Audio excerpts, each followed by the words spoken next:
Welcome to speed study.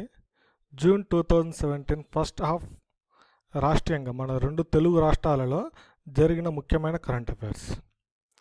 First June 1న ఆంధ్రప్రదేశ్లో పశు సంజీవిని పథకాన్ని రాష్ట్ర పశు సంవర్ధన శాఖ మంత్రి అయినటువంటి ఆదినారాయణ రెడ్డి గారు ప్రారంభించారు. పశు సంజీవని పథకం వ్యవసాయ శాఖ మంత్రి సోమిరెడ్డి చంద్రమోహన్ రెడ్డిలు ధరణికోటలో ఈ పథకాన్ని ప్రారంభించారు. ఆధార్ కార్డు మాదిరి ప్రతి పశువుకు యుఐడి గుర్తింపు సంఖ్యను కేటాయించి జీపీఎస్తో అనుసంధానించడం ఈ పథకం యొక్క ముఖ్య ఉద్దేశం. ఈ సంఖ్యతో ఆయా పశువుల జాతి, పాల దిగుబడి తీరు, వాటి వయస్సు, వేసిన టీకాలు, కృత్రిమ గర్భధారణ వంటి వివరాలు, ఈతల సంఖ్య, బీమా సదుపాయాల తదితరాలన్నీ ఇంటర్నెట్లో నమోదు చేస్తారు.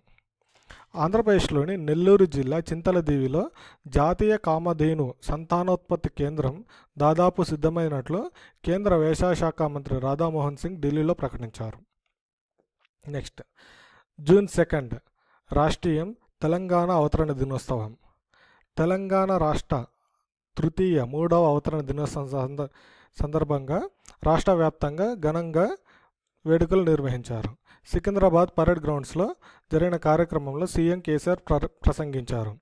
3 ఏళ్లలో తెలంగాణ రాష్ట్రం సాధించిన విజయాలు, అనర్థాలకు ఆసరాగా ఉండేందుకు ప్రభుత్వం చేపట్టిన సంక్షేమ పథకాలు, ఇంతకుముందుకు ఎన్నడూ లేని విధంగా తెలంగాణ అభివృద్ధి పథాన్ని తన ప్రసంగంలో సీఎం ఆవిష్కరించారు.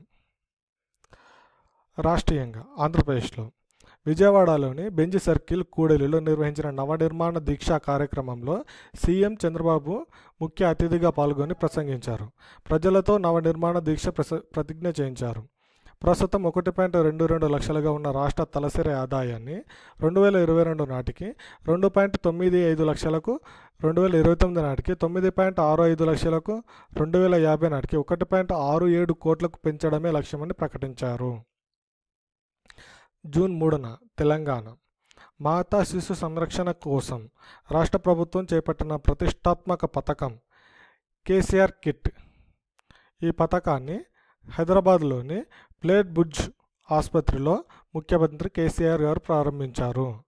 కేసీఆర్ కిట్ పథకాన్ని ఎక్కడ ప్రారంభించారు? హైదరాబాద్లోని ప్లేట్ల బుర్జ్ ఆసుపత్రిలో. ఎవరు ప్రారంభించారు? కేసీఆర్ గారు. కేసీఆర్ కిట్ పథకంలో 2 అంశాలు ఉన్నాయి. మొదటిది బాలింతకు ఖర్చుల కోసం మగబిడ్డ పుడితే 12,000, ఆడబిడ్డ పుడితే ఇంకో 1,000 రూపాయలు అధికం 13,000 ఆర్థిక సహాయం అందజేస్తారు. ప్రభుత్వ వైద్యశాలలలో ప్రసవించిన బాలింతలకు వారి బ్యాంకు ఖాతాల్లో ఈ మొత్తం జమ చేయడం జరుగుతుంది. రెండవది బాలింతకు 2,000 విలువైన 16 వస్తువులతో కూడిన కిట్, కేసీఆర్ కిట్ను అందజేస్తారు. అనంతరం తెలంగాణలోని గర్భిణులు, బాలింతల వివరాలు, కేసీఆర్ కిట్ల కార్యక్రమానికి సంబంధించిన అంశాలతో రూపొందించిన వెబ్సైట్ను సీఎం ఆవిష్కరించారు. రాష్ట్రంలోని కార్పొరేషన్లు, మున్సిపాలిటీలు, నగర పంచాయతీల్లో మౌలిక వసతుల అభివృద్ధిని Telangana urban finance and infrastructure development corporation TUFIDC చేయనుంది. ఇందుకు విజయ బ్యాంకు నుంచి 500 కోట్ల రుణం తీసుకోవాలని నిర్ణయించింది. TUFIDC chairman Viplav Kumar. So మనకి ఇందులో క్వశ్చన్ ఏ విధంగా అడగవచ్చు అంటే, రాష్ట్రంలోని కార్పొరేషన్, మున్సిపాలిటీ, నగర పంచాయతీలు మౌలిక వసతులు కోసం ఏ బ్యాంకు నుంచి రుణం తీసుకున్నారు? విజయ బ్యాంక్. ఎంత? 500 కోట్లు. TUFIDC chairman Viplav Kumar. Important points. Next June 4న తెలంగాణ వారు రాష్ట్ర ప్రభుత్వం ప్రతిష్టాత్మకంగా చేపట్టిన ఒంటరి మహిళలకు జీవన భృతి పథకం రాష్ట్ర వ్యాప్తంగా ప్రారంభమైంది. ఈ పథకం కింద లబ్ధిదారులకు నెలకు 10,000 రూపాయల చొప్పున భృతి చెల్లిస్తారు. సో మనకి ఇక్కడ గుర్తుంచుకోవాల్సింది, ఒంటరి మహిళలకు జీవన భృతి పథకం ఎప్పుడు ప్రారంభించడం జరిగింది? జూన్ 4, 2017. రాష్ట్రీయం ఆంధ్రప్రదేశ్ ఆచార్య ఎన్జీ రంగ వ్యవసాయ విశ్వవిద్యాలయం ఉపకులపతి, వైస్ ఛాన్సలర్గా డాక్టర్ వల్లభనేని దామోదర్ నాయుడు బాధ్యతలు స్వీకరించారు. గిరిజనులు శాశ్వతంగా పేదరికంలో ఉండడానికి వీలు లేదని, వారికి మెరుగైన జీవన ప్రమాణాలు కల్పిస్తామని, ఇందులో భాగంగా గిరిజనుల ఆరోగ్య సూచికల్లో గుణాత్మక మార్పులు తీసుకొచ్చేందుకు గిరిజన సంస్కరణ కులమానం ట్రైబల్ రీఫార్మ్ యాక్ట్స్ ట్రై కార్యక్రమాన్ని ప్రవేశపెడుతున్నట్లు సీఎం చంద్రబాబు ప్రకటించారు. దీని ద్వారా గిరిజనుల ఆరోగ్యం, అభివృద్ధి, పనితీరుపై అధ్యయనం చేసి ప్రభుత్వానికి నివేదికలు అందజేయాలని అధికారులను ఆదేశించారు. కేరళ మాదిరిగా అరకును వైద్య పునరావాస కేంద్రంగా అభివృద్ధి చేస్తామని ప్రకటించారు. 100% గ్యాస్ కనెక్షన్లు తీసుకొని రాష్ట్రంలో తొలి పొగ రహిత గ్రామంగా, గిరిజన గ్రామంగా తన దత్తత గ్రామం పెదలబుడు నిలవడంపై సీఎం హర్షం వ్యక్తం చేశారు. సో ఇక్కడ మనకు గుర్తుంచుకోవాల్సింది 100% గ్యాస్ కనెక్షన్లు తీసుకొని రాష్ట్రంలో తొలి పొగ రహిత గిరిజన గ్రామం పెదలబుడు, తొలి గిరిజన గ్రామం, పొగరహిత గిరిజన గ్రామం పెదలబూడు, సీఎం దత్తత గ్రామం. ఇంకొకటి, కేరళ మాదిరిగా అరకును వైద్య పునరావాస కేంద్రంగా అభివృద్ధి చేస్తామని ఏ ప్రాంతాన్ని ప్రకటించారు? అరకు. ఆంధ్రప్రదేశ్ నీటి అభివృద్ధి సంస్థ చైర్మన్గా కేఈ ప్రభాకర్ నియమితులయ్యారు.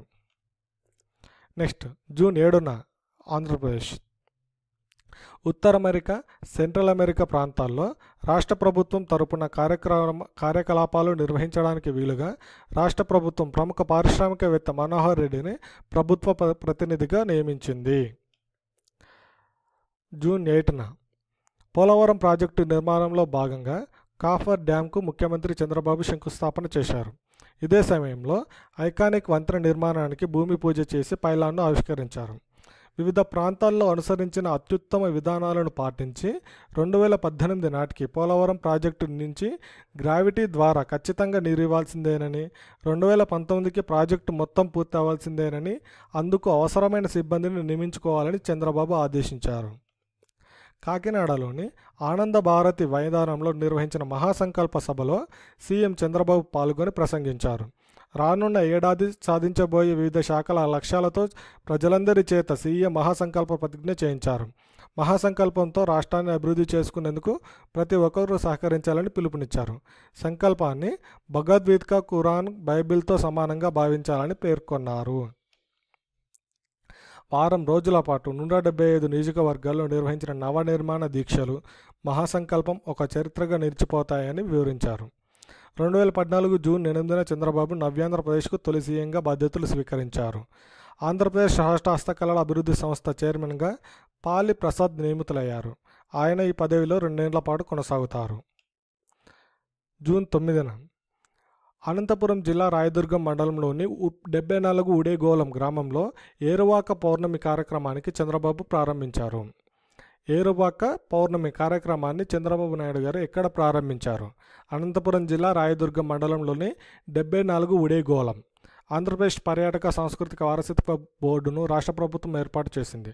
ముఖ్యమంత్రి ఈ బోర్డుకు అధ్యక్షత వహిస్తారు.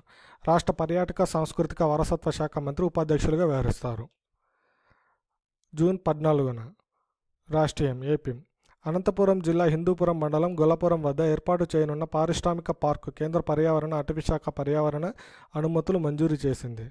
942.28 ఎకరాల్లో 465.51 కోట్లతో అభివృద్ధి చేసే ఈ పార్కులో 20,000 మందికి ఉద్యోగాలు లభిస్తాయని అంచనా వేశారు. Granite, cutting, polishing, ferro alloys, red oxide, steel, cement plant, fabric processing, hardware, automobile విడిభాగాలు, ఎలక్ట్రికల్ విడిభాగాలు, రసాయనాల శుద్ధి, క్రాఫ్ట్, పేపర్ల తయారీ, స్టోన్ క్రషింగ్, ఆహార శుద్ధి తదితర యూనిట్లు ఇక్కడ ఏర్పాటవుతాయి. రాష్ట్రంలోనే మొట్టమొదటి పురపాలక గురుకుల కళాశాలను ప్రభుత్వం ప్రారంభించింది. నెల్లూరులోని విఆర్ విద్యాసంస్థలో ఏర్పాటు చేసిన ఈ కళాశాలను పురపాలక శాఖ మంత్రి పి నారాయణ ప్రారంభించారు. సో ఇక్కడ మనం గుర్తుంచుకోవాల్సింది, రాష్ట్రంలోని మొట్టమొదటి పురపాలక గురుకుల కళాశాల ఎక్కడ ఏర్పాటు చేయబడింది? నెల్లూరులోని విఆర్ విద్యాసంస్థల్లో. ఎవరు ప్రారంభించారు? పురపాలక శాఖ మంత్రి అయినటువంటి పి నారాయణ. తెలంగాణ ఉపాధి హామీ పథకానికి సంబంధించిన ఫిర్యాదులను ఇక తక్షణం పరిష్కరించాల్సిందేనని, నిర్ణీత వ్యవధిలో వాటిని పరిష్కరించిన అధికారి 1000 రూపాయల వరకు జరిమానా చెల్లించాల్సి ఉంటుంది. తాత్కాలికంగా జిల్లా చీఫ్ విజిలెన్స్ అధికారి జిల్లా స్థాయి అంబుడ్స్మెన్గా వ్యవహరిస్తారు. ఉపాధి హామీ పథకం అమలులో వస్తున్న పలు ఫిర్యాదులను ఎలా పరిష్కరించాలో పేర్కొంటూ తెలంగాణ గ్రామీణ అభివృద్ధి శాఖ మార్గదర్శకాలను జారీ చేసింది. పంచాయతీ స్థాయిలోని ఫిర్యాదుల రిజిస్టర్ను అక్కడ క్షేత్రస్థాయి సహాయకుడు నిర్వహిస్తాడు. పంచాయతీ కార్యాలయంలో ఫిర్యాదుల పెట్టె ఉంటుంది. మండల స్థాయిలో ఈ పనులను ఎంపీడీఓ కార్యాలయంలోని ఉపాధి హామీ కార్యక్రమ అధికారి నిర్వహిస్తారు. జిల్లా, రాష్ట్ర స్థాయిలోని ఇటువంటి ఏర్పాట్లు ఉంటాయి. ఫిర్యాదులను హెల్ప్ లైన్, ఆన్లైన్ పోర్టల్, సామాజిక ఆడిట్ ద్వారాను అందజేయవచ్చు. గ్రామ పంచాయతీ స్థాయిలోని ఫిర్యాదులను 7 రోజుల్లోగా పరిష్కరించాలి. అవినీతికి సంబంధించిన వాటిని గ్రామీణాభివృద్ధి శాఖ 30 రోజుల్లోగా, నేర స్వభావం ఉన్న వాటిని 7 రోజుల్లోగా పరిష్కరించాలి. ఫిర్యాదులను నిర్ణీత వ్యవధిలో పరిష్కరించలేదని పై స్థాయి అధికారులు భావిస్తే సంబంధిత అధికారులకు ₹1000 వరకు జరిమానా విధించవచ్చు. నెక్స్ట్ జూన్ 15న ఏపీ రాష్ట్ర ప్రభుత్వ రంగ సంస్థల ఉద్యోగుల పదవీ విరమణ వయసును రాష్ట్ర ప్రభుత్వం 60 ఏళ్లకు పెంచింది.